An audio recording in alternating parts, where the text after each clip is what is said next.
Har'a paartii isattaan waliin baranna jalqabbiidhaaf akka ta'utti macaafa Maatiyuus boqonnaa 24 lakkoofsa 3 hundumti keessan banattanii natti tola. Akkuma Yesuus gaara ejersaa gubbaa taa'een bartoonni gara isaa dhufanii kophaatti nutti himi kun yoom ta'a milikkiti dhufa keeti kan dhuma barichaasi maali jedhan. Yesuus immoo deebisee homti nu akkasin wallaalchisnetti akeekkadha. Baay'een ani masiidha jechaa maqaa kootiin hin dhufu namoota baay'ee sin wallaalchisu lolaaf oduu lolaa dhaga'uuf jirtu akka mamnetti akka hinnaanetti ilaalladha. Kan akkasii kun ta'uun isarra jira. Kun garuu ammallee dhumasaa miti. Sabi sabarratti mootummaa irratti hin ka'a. Beelli socho'ii lafaas iddoo adda addaatti hin ta'a. Wanti kun hundinuu garuu jalqaba ciniinsuudha. Barumsi nuyi waliin barannu utuun gara mata duree isaatiitti keessan galinii waasii yaadachiisuun barbaada. Barumsi nu barannu kuni erga waldaan kiristaanaa lafa kanarra dhuftee inuma barsiifama. Ndaa'um barumsi bara dhumaa keessan galu taanaa waldaa keessa maayiniin suusaanam. Maayyoolli barumsi bara dhumaa hin jiru iyyuu jedhanii suusa'u namni kajeela calluma jedhanii gara kamirra immoo kajeelu gara uleessa garame naasisuusa. Barri dhumaa misiraachoon qabu, barri dhumaa sagalee gaariin qabu, barri dhumaa boo'icha wayii naasuu wayii yeroo barri dhumaa lallabamuuf kaan hammi namaa walitti gala inni kaan isa qabateeru lafa kakaa'a waan akkasii tokko barame. Asumarraan garuu kanan isin yaadachiisuu barbaadu barumsi kun barumsa nama naasisu miti. Barumsas immoo teenyee alaarmii wal goonu miti. Isin dadammassuuf miti. Barumsa jireenya ittiin jiraachuufi. Waan isin fayyadu qabaafin illee barumsa bara dhumaa waan ta'eef duwwaadhaaf miti. Kana qofa miti. Lammaffaarratti waan isin yaadachiisuu barbaadu akka beeksisaatti jechuudha. Barumsa bara dhumaa gaafa baratanii haala naannoo jiru haala qilleensaa jiru ilaalanii bakka yeroo lolli ka'u yeroo haalammaatu yeroo rakkinni cimu maqaa Yesuus amma kan barsiifamu barumsa dhumaati. Akka namni na'uuf kan namni fakkeenyaaf amma nama lafa cidaa gadda namni tuudue yookaan boqote yeroo namni boqotu haleluuyaa jedha Yesuus gooftaadha jedhanii lallabanii beeku. Yookaan immoo sirraa banama hin jedhu. Nama du'ee awwaaluu dhaqaa jiraniini maatiin isin qunnameera jechuudha. Inni argine maal jedhu tiksiin dubbifama wal fakkaata baay'ee wal fakkaata argitanii toote hunda keessan kana teeggata hunda keessanii kana teeggata kana qofam jedhani hammi namaa akka daraaraati hin harcaa akka qilleensaati lallaba beekamaadha baay'isee kun lafa awwaalaa irratti akka cidha aanaa galiilaa nama jedhu argitan.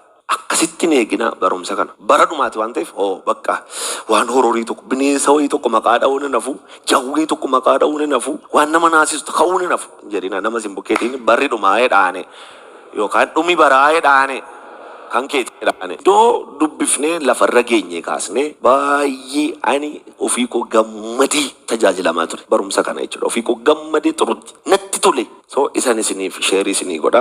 Lafa amma dubbifannee Maatiyuus boqonnaa 24 lakkoofsa 3 tun keenya tokkorraa kaatan gaafa dubbifattan gooftaa Yesuus Kiristoos seensa isaan isinitti maal.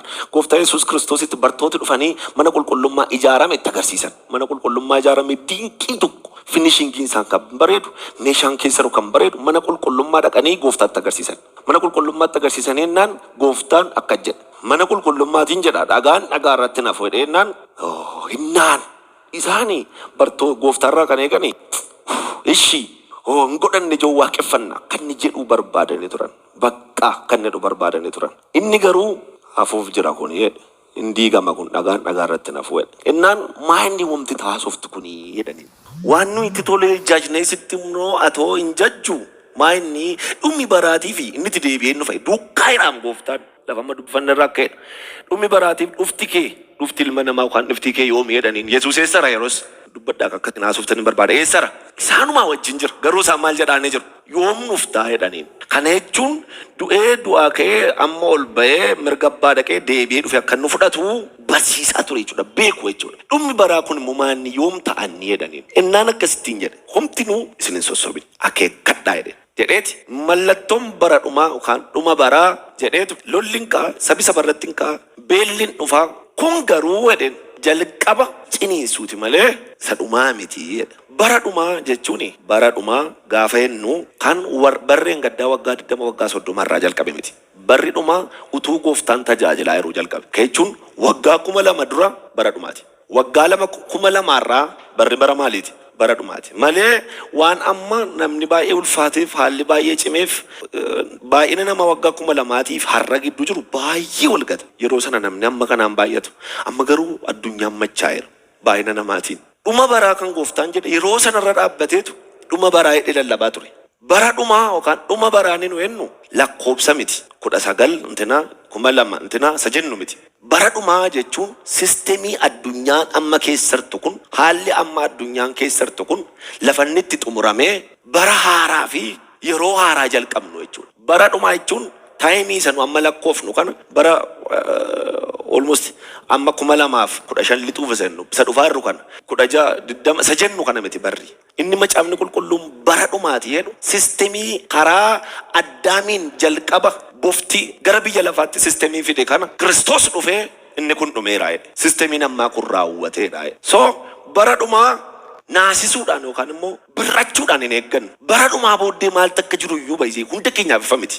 Amma gaafa barri gooftaan dhufu ittaanee maal akka taanu faan beeku. Hundi nama lafti kun waaqi kun hin xaqallalamaa jedha. Baay'ee makannatti tolu dhuguma xaqallalama hin marama. Achi ol butamnaa sanaaf kan kana fakkaatu hundee barumsa bu'uura waldaa kiristaanaa keessumaa kan keenya ta'in isinitti. Baay'ee lafa kanarratti lafa amma jirru kanarratti ganaa waggaa 1000 jiraadha gooftaa wajjin. Yoom booddee bara dhumaa booddee. Bara dhumaa booddee gooftaa Iyesuus Kiristoosii wajjin lafa kanarra waggaa 1000f jedhama caaf. Waggaa 1000 jechuun namni umurii kanaan waggaa 1000 jiraatu hin jiru. Yoo baay'ee baay'ate waggaa 150 120 kana jiraattu. Sagalee Waaqayyoo garuu bara dhumaa barri dhumaa gaafa xumuramu booddee iyyuu lafuma kanarra ni kaanii na fudhu gooftaa jedha. Na fudhu naa gameera jedha. Nan fudhattu biyya lafaa kanarraa jedha. Na jibbisiiste. Baay'ee na fudhadhuudhaanii dafii kottuudhaan hin dhufu siniin jedheera. Gooftaan dafii kottu jechuudhaan hin dhufu.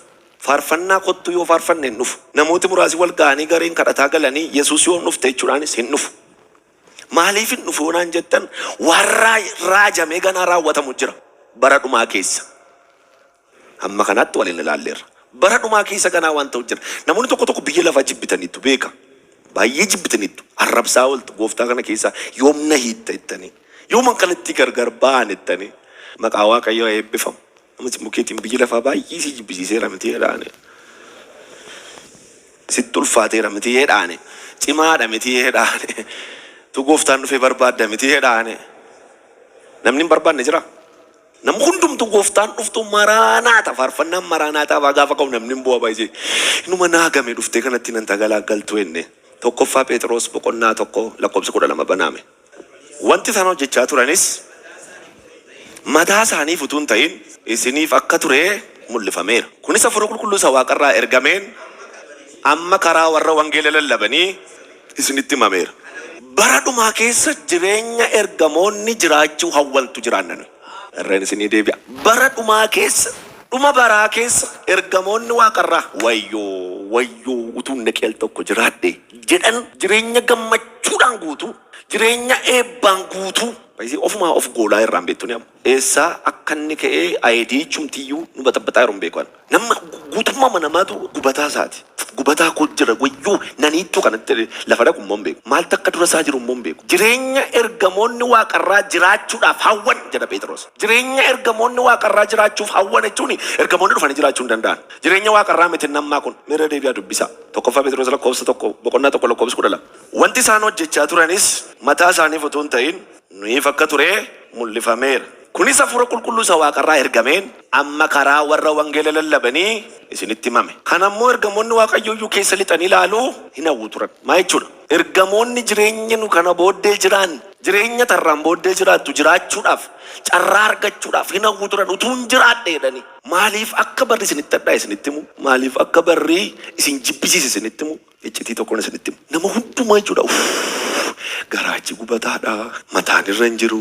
Amma koo hundi keenya ciincaadhumatti gubataadhumaatu jechuudha. Maaliif naan taane biyya lafaa kunin naan tagalaagaltu kan nama dhibu dhalatanii ijoollee waggaa 12 biyya lafaa kanarraa nan fuutu jedhu. Waggaa 15 nan fuutu jedhu. Isinillee omaan jedhu waan gaarii isa ta'u hamaas waggaa 40-30 lixxanittu baay'een keessan. Kana keessatti jireenyi biyya lafaas waan isinitti cimeef isinitti boqoteefis ta'uu danda'a.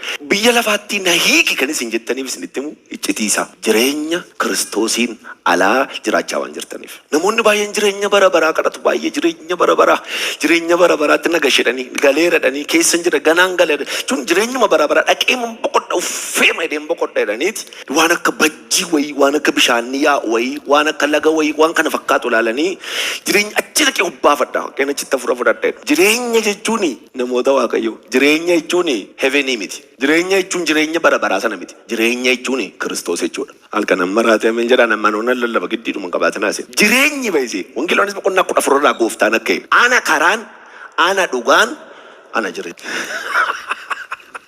utuu dubbannu nuyi bara bara ganaa galla miti bara bara keessarra malee barabarri namni tokko waan ganaa welkaamii bara baraanuu godhamutti fakkaata balbala bara baraa ganaa dhaabbanne ol ammuma sammaa kanayyuu yoo amantan jireenya bara baraa keessartu jireenya bara baraa baay'isee lafa miti jireenya bara baraa iddoo wayii miti jireenya anamma al tokko numtu akka qaajjawuun ta'atee hin beeku hin butamna afaan jedha hin deemna afaan jedha gad deemnate ol deemnate kad deemnate isaan namaan galu hin deemnaan butamna iddoo qabna iddoo wayii jira jireenyi Kiristoosii baay'isee Yesuusumatu jireenya namni natti amanee gooftaan nama si bukkeetiin Kiristoosiin qabda taanaan jireenya qabdaa jedhaane akka hedheenumtu namni ilmicha of keessaa qabu maatoo laaraa baashee gaaddaaddaa nuuni koo lolakka'ee beelakka'ee dinakka'ee dharraafamuu qabnu lafan jirru kaa isa keessarra waan ta'eef warra lafa heerantu canna qaba warra gooftaan ala jiran kanaafuu baay'isee amma namni markaba wayii tokko lixeeru markabichi hin buutaana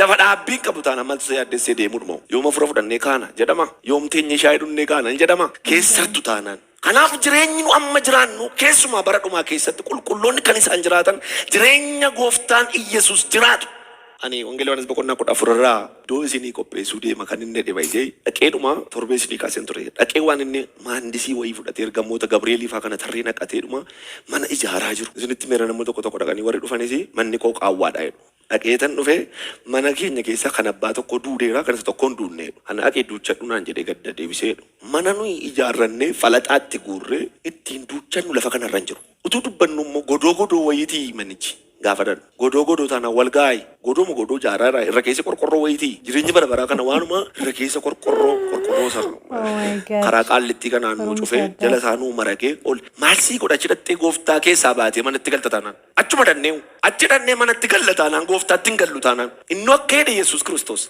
lafan taa'u teessu jedhe malee manan isinii ijaaraan jedhe baay'isee manan itti isinii ijaaraan suni misunderstanding Gilwaanus 14 sin qayyabadhaa aktiivii yoo taatan garuu jireenya bara baraa keessa godoo baay'een hin jiru silaa royal family warri lafa kanarratti biqqi jennu garas ndaawum namni tokko immoo du'een kee jedhee akkayyuu akka ichi wayiti gar tokko gara baay'ee warri beekamoon tokko gara gamaa jedhee CD wayin dhaggeeffadhee gar tokko immoo gara gamana hiyyeessonni wayi immoo gara gamana gooftaan immoo gidduu mul'ata Yohaannis boqonnaa 22 lakkoofsa 3-4 gaafa dubbatan akka jedhu mul'atan argaa Yohaannis bishaantu yaa'aa teessoo tokkitti gamana jira teessoon tokko immoo gamanarra kan taa'u abbaadha gamanarra kan taa'u ilmaa bishaan kana qarqara immoo mukootii baay'ee jira mukichi immoo waggaa guutuu ija kennaa yoo fedhe kan Yohaannisiin wayya mul'ata jallisii fakkaata iyyuuti wantichi wayya garuu isa wayya anamoon akkasiifaa taanaanis baay'isee asumatti harrumarraa kana namoonni jireenyichaa ol jiraatan jiru keenyaaf amma waan makkilluu jedhii diraamaa wayii tokko fiilmii bareedee maqarratame wayii fakkeessan warra nutti himan jiru jireenya jechuun iddoo miti jireenya jechuun tabba wayirra miti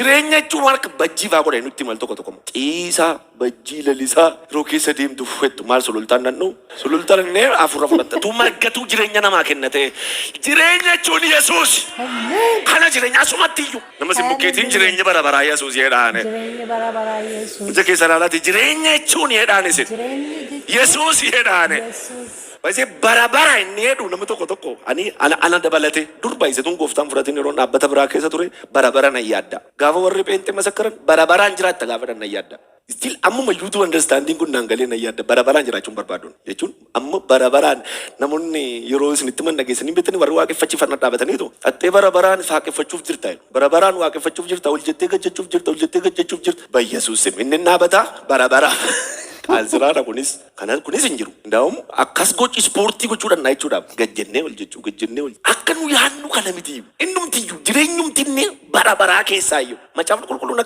walwalii isaanii irraa jedha. Adda isaanii irratti achi gaafadhannu jechuudhaaf. Maqaa hoolichaa maqaa Yesuus takka barraa jedha. Isa tokkorraa gaafa laaltu maqaa abbaa.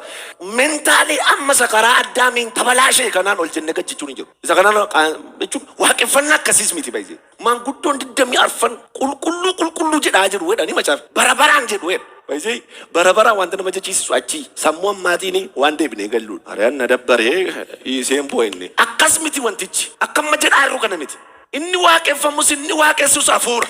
Achirratti jechuudhaan dudda innatti cimaa jiran jettu waaqeffannaan maaloodha. Inni amma akkoo baay'ee lubbuun nu keessara, foontu nu keessara, hafuuraan nu keessara. Kanaaf nutti cimaam. Utuma waaqeffannu aarraa utuma. Anyways, jireenya jechuun Kiristoos. Nama simbukeetiin jireenyi Yesuusumaa jedhaanime. Qabaatti naa himaa. Jireenya jechuun jedhaane. Yesuusumaa jedhaane. Atammumayyuu jedhaane. Bara jalqabdeettaa jedhaane. Okay, waan itti deemaa jirtu jira na dhaggeeffadha. Namni amma sarara bara jalqabe na hiittuu hin jedhu. Maaloo na fuudhii hin jedhu.